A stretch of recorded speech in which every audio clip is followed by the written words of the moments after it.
ازيكم عاملين ايه؟ يا رب تكونوا بخير وفي احسن حال. طبعا الاطفال بيتعرضوا كتير للعين وللحسد. اطفال كتير جدا بنلاقيهم بعد ما كان الطفل ذكي جدا وشاطر واستيعابه قوي وبيحصل بسرعة.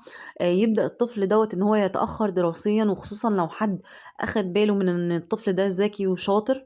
يبدأ الطفل دوت يتأخر دراسيا لو الطفل كان نشيط جدًا وسريع وحركته سريعة، ويعني دايمًا لمّا بيقعد في أي مكان كده بيلفت الانتباه. فيبدأ الطفل مع الوقت تلاقيه عنده خمول وعنده كسل، وما بقاش إن هو بطبيعته زي الأول. حتى دايمًا الأمهات بتلاحظ إن أطفالها بدأوا يتغيّروا في كل حاجة، يعني عكس صفاتهم تمامًا. ودوّة بيحصل بسبب العين وبسبب الحسد. وده طبعًا بسبب إن النظرة أو العين أو الحسد لمّا بتدخل في جسم الإنسان بتعطّله يعني بتخلّيه عكس طبيعته تمامًا. لو كان نشيط وقوي وشاطر وذكي، هتلاقي عكس الصفات دي. حتى ممكن تشوّه جمال الشخص، يعني ممكن لو بنت أمورة وجميلة وشعرها حلو، لو حد بَص على شعرها تلاقي الشعر بدأ يوحش ويتقصّف، وفي ناس شعورها بتكون ناعمة بتتحول إلى شعور وحشة جدًا ومجعدة.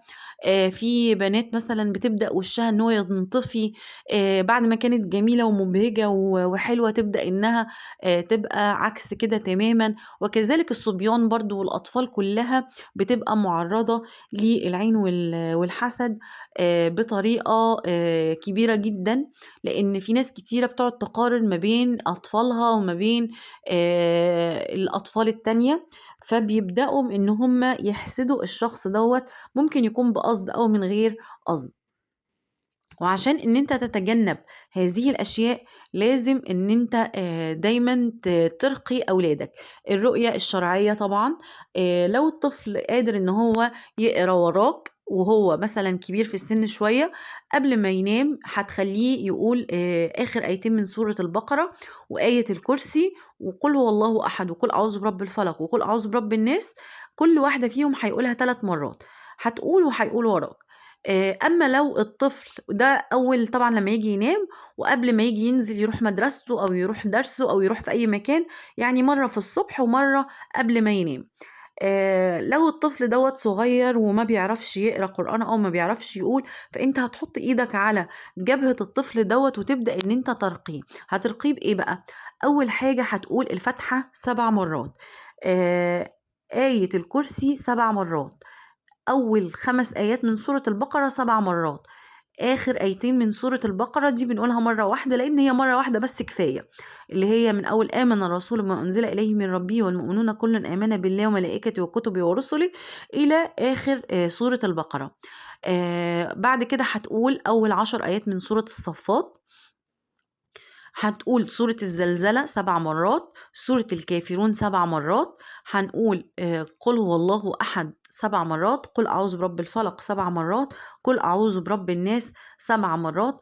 ال الصور دي أو الآيات دي كلها كفيلة إنها تحمي الشخص ده جدًا، وإنها تبعد عنه أي عين أو أي حسد. وهنبدأ بقى نكمّلهم ببسم الله الذي لا يضر مع اسمه شيء في الأرض ولا في السماء وهو السميع العليم، هنقولها 3 مرات. هنقول بسم الله أرقيك من كل شيء يؤذيك، من شر كل نفس أو عين حاسدة الله يشفيك. أعيذك دي هنقولها 3 مرات برضه، وبسم الله الذي لا يضر مع اسمه شيء في الأرض ولا في السماء هنقولها 3 مرات. وهنقول أعيذك بكلمات الله التامة من كل شيطان وهامة ومن شر كل عين لامة 3 مرات. هنقول أعوذ بكلمات الله التامات من شر ما خلق 3 مرات. يعني هابدأ أقول الأذكار دي كل ذكر منهم 3 مرات، كل دوّة وأنا إيدي على وجه الشخص دوّة. هنقول بقى بعد كده استعنت بالله لا إله إلا هو أن يحفظ أولادي بما حفظ به أنبياء والمرسلين حفظًا يليق بجلال وجهِك وعظيم سلطانِك ومقدار قدرِك العظيم.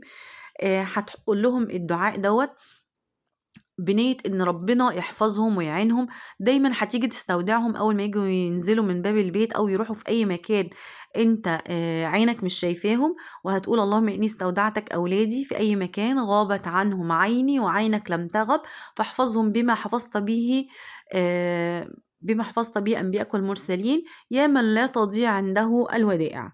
وفي دعاء جميل جدا جدا برضو بنقوله: اللهم إنك وهبت لي أولادي من غير حول مني ولا قوة فاحفظهم بلا حول مني ولا قوة. اللهم احفظهم بما حفظت به أنبياءك والمرسلين. اللهم احفظهم من شياطين الإنس والجن، واحفظهم من كل شر كل دابة أنت آخذ بناصيتها إن ربي على صراط مستقيم.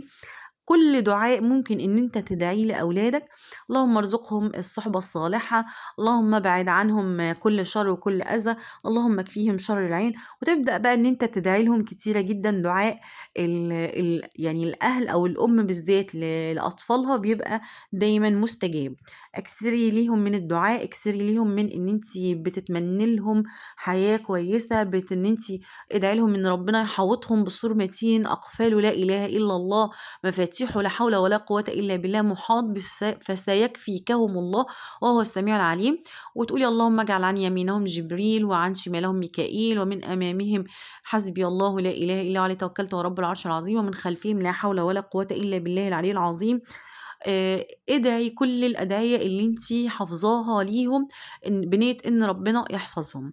حصنت أولادي بألف ألف ألف لا حول ولا قوة إلا بالله العلي العظيم. آم، هتقولي كل الحاجات دي، هتبدأي ان انت تجيبي المية. طبعا هتجيبي مية كتير 10 لتر مثلا او حاجة، اقري عليها كل الحاجات اللي احنا قلناها دي، واقري بقى عليها كمان سورة الانشراح 7 مرات بنية ان ربنا يشرح صدرهم، وان دايما ما يكونش عندهم ضيق ولا يكون عندهم هم ولا يكون عندهم حزن ولا يكتئبوا. سورة الانشراح دي بتشرح الصدر، فاقريها برضو على المية. اقري سورة الكوثر مع الآيات اللي احنا قلناها دي، كل برضو سورة اقريها 3 مرات بنية ان ربنا يوسع رزقهم وييسر امرهم. اقري ولسوف يعطيك ربك فترضى، وافضلي تكرريها كتير عشان ربنا يوسع لهم في رزقهم ويبقى ليهم عطاء كبير جدا. شربيهم من المية المرئية دي، دايما استودعيهم في كل مكان هم بيروحوا فيه. دايما ادعي لهم. دايما ارقي اولادك. حصني البيت، وحصني البيت دوت بمعنى ان انت بتقولي نفس يعني المية اللي انت عملتيها دي بتحطيها في بخاخة وتبدأي ترشي بيها البيت، فكده البيت هيبقى كمان لا بيمسه لا انس ولا جان. هتيجي طبعا قبل المغرب هتهوي البيت بتاعك، وعشان لو في شياطين او لو في اي حاجة تبدأ الشياطين دي انها تخرج من البيت، ويبقى البيت كده انت طهرتي البيت، انت حصنتي اولادك، شربتيهم ميه مرئيه، يبقى جسمهم كله كله عباره عن ميه قران، فبتقوي الهاله بتاعتهم.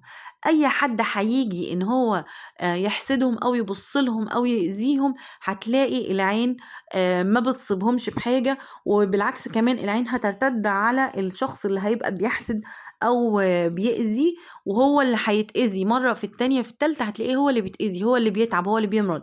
لكن هتلاقي أولادك دايما محصنين لما تعملي الطريقة دي. حاولي دايما ان انتي تحافظي عليهم، ادعي لهم بصلاح الحال، ادعي لهم بالهداية، تصدقي بنية ان ربنا يحفظهم. وزي ما قلت في الفيديو اللي فات، انتي ممكن تتصدقي بالقرآن الكريم، يعني اقري سورة من القرآن وانوي انها تكون صدقة عن اولادك بنية ان ربنا يحفظهم وان هو يرعاهم وان هو يصلح شأنهم ويعليهم في الدارين في الدنيا وفي الآخرة، ويبارك فيهم ويهديهم ويربيهم لك. وطبعا دايما ادعي الدعوة دي لأنها جميلة جدا: اللهم ربي لي أولادي فإني لا أحسن التربية. والسلام عليكم.